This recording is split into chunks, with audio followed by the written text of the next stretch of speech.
Hey guys, Thomas Baca Barber back with another video cutting the Mayor of Chama, Ernest Vigil. Hope you guys enjoy it. Alright, watch, here it goes. And watch, just the glasses, Ernest, watch. Here, watch, I'll take these. Okay. Pop them right up here. I'll make sure you get them back to me on the way. What, are you leaving back now? Yeah. Oh, yeah. Well, I'm going to go to the house. I got to get some stuff from the girls, and then I'm heading back. And so how long is the term going to last as mayor? I have, if I want to, it's over at the end of this year. So if I want to run again, I have to file in August, and the election's in November. Are you going to run again? 50-50, I don't know.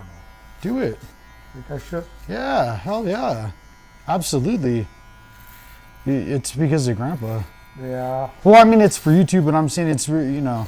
Grandpa would want you to run again for sure. Without a doubt. He probably would. Rest in peace to Eddie Vigil, the first mayor of Chama, New Mexico. The founder of the Cumbres and Toltec. And that's my grandfather. Yeah. And he was also the man of the century, guys. There was a book written on him. And then Trump wrote him a letter. Shout out to Trump. Yeah. Crazy.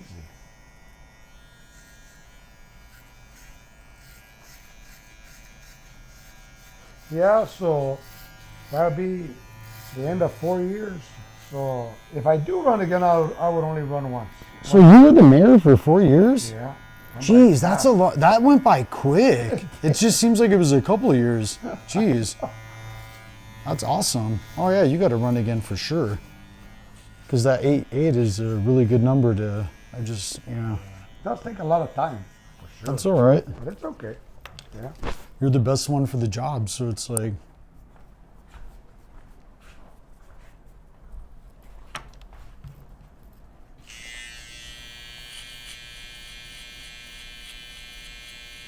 Guys, you were only going to get to see the top of his cut. I'm going to also give him an elite beard trim. You guys won't see that. It's just for the quick cut for him. I want to show him something on TV where I went to New York and everything.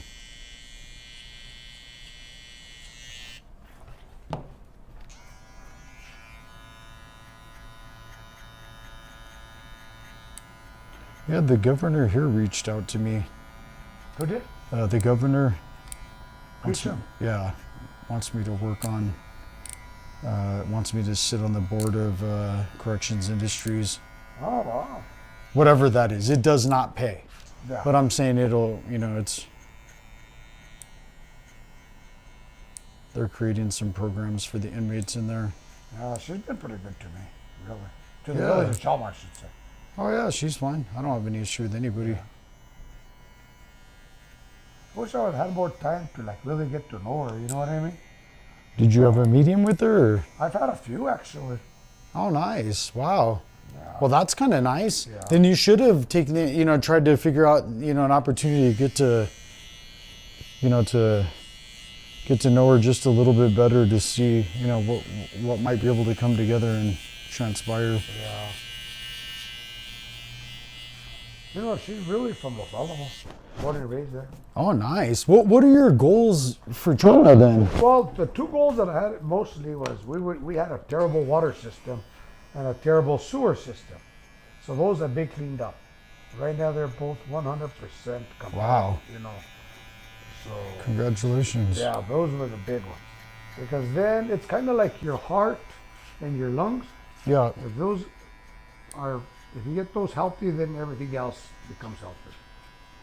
It wouldn't do no good to pave streets when your water's no good. It wouldn't do no good to, that. So now the next thing is to continue with the infrastructure, replacing the old pipes, paving the streets which are not in good shape. I would like to see eventually a first class center, people could swim or exercise. We need that in Chama badly. Oh yeah. Shout out to Mark Smith too. Do you remember Mark? It was he used to go out there to Chama. Yeah, yes. Yeah, he finally retired from the labs. He told me he finally discussed his important job. I guess he built lasers and did reverse engineering and all kinds of crazy stuff.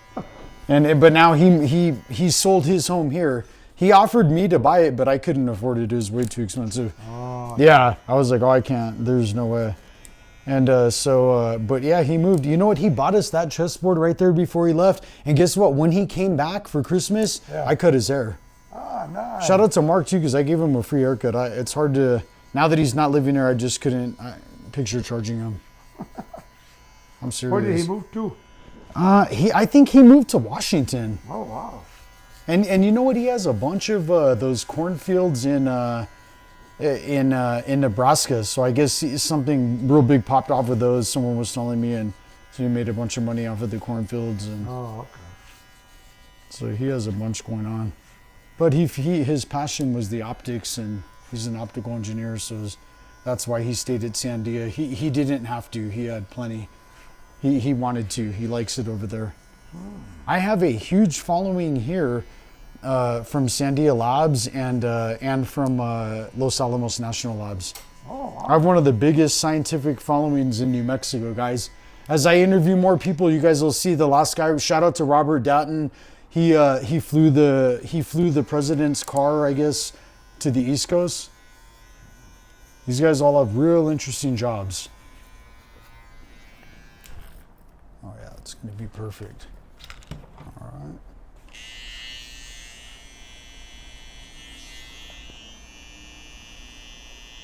Should shout out to Brock with APD again, Lieutenant. Shout out to Homeland Security. The director comes here. Shout out to Quan with Homeland comes here. Shout out to the Assistant District Attorney that let me out of prison, Joe Robertson. Without you, none of this would be possible. Noticed I was sitting in there for that long for over answering a phone call. Thank you, Joe.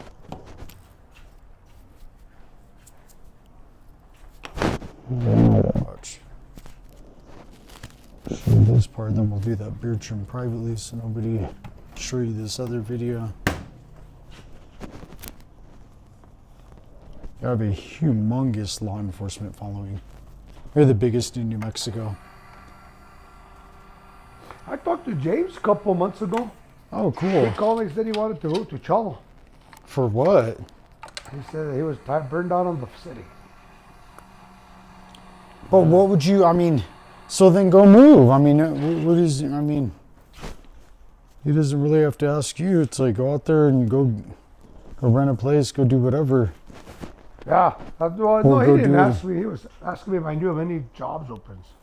Like, you know, he's a I mean, that's hard to find, though. Look, if I was a plumber, I would highly recommend start your own business immediately. You will make way more than trying to find someone to, work for. I don't, like, for jobs like that, you just go, if you want to go to Chama, save up some money from where, Arizona, and then save up some money in Arizona, and then, or sell your house or trailer or whatever it is, and then go out there and grind for 90 days, and you should be able to get some plumbing shit going on and enough to pay the bills out there, and that's how it starts.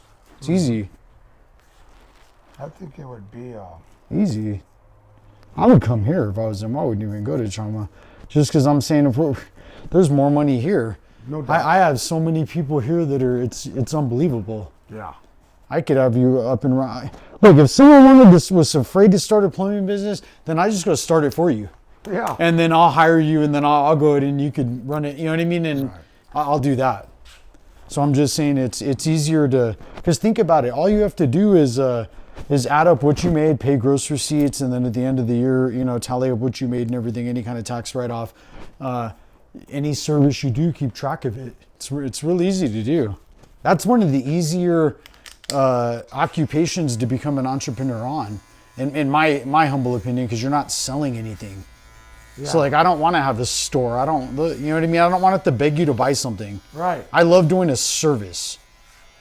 Because I'm saying, and if you pick a service that someone needs, then you're a winner. I don't want to go sell something and compete with 100,000 people, and I want to give a service and be the best at that service. Yeah. Man, plumbers are always needed, I'll tell you that. Guys, I have a 9th grade education, and I did what I did in a matter of 5 years. So it's like, please, I beg you. Look, in the 5 years it took you to get that innocuous degree that you're never going to use, I've already became wealthy. In that 5 years you wasted, at UNM, I've already became wealthy. That's what I'm saying. Be careful going to UNM and be careful what you do.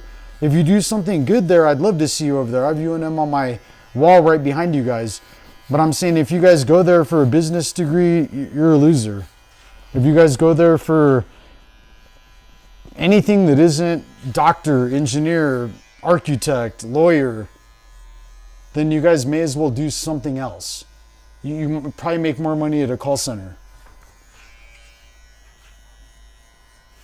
Or at least know your degree and use it. You get a lot of kids, I even hear them, it'll be like, oh, TJ, I'm thinking of going for business. I don't know. They don't really know what they're going to do. Right. They just want to make mom and dad happy by going to school. And it's like, dude, you should stop really thinking about mommy and daddy so much.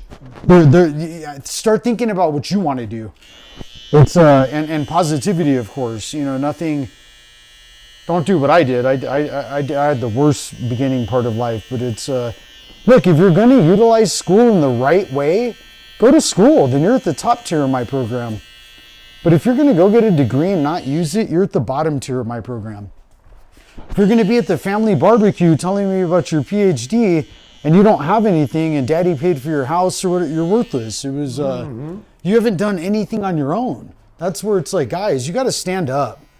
You got to get rid of your parents. It's they're hindering you. They're holding you back. They've hand-fed you. It isn't going to work. They're hindering you. Look, guys, when I became homeless and I got rid of everyone, my life escalated up very high. No, I'm responsible for me and everything else, every decision I make. That's why, I look at it and say, how much can you reach if you're working 4 days a week compared to 7 days a week? You're almost talking about that person's almost doubling what you're doing. So I'm saying you guys got to start, thinking of it from a math standpoint. All of you guys with the math degree and no money, you should be the exact opposite. All right, now let me just watch. That's perfect. And now watch. Look at this, Ernest. Watch just to and see how that is. And then watch, and I'll do your beard privately. That way nobody sees it. And all right, guys, there goes the haircut right there. Boom. Someone else came into our shop that's famous, and here it is.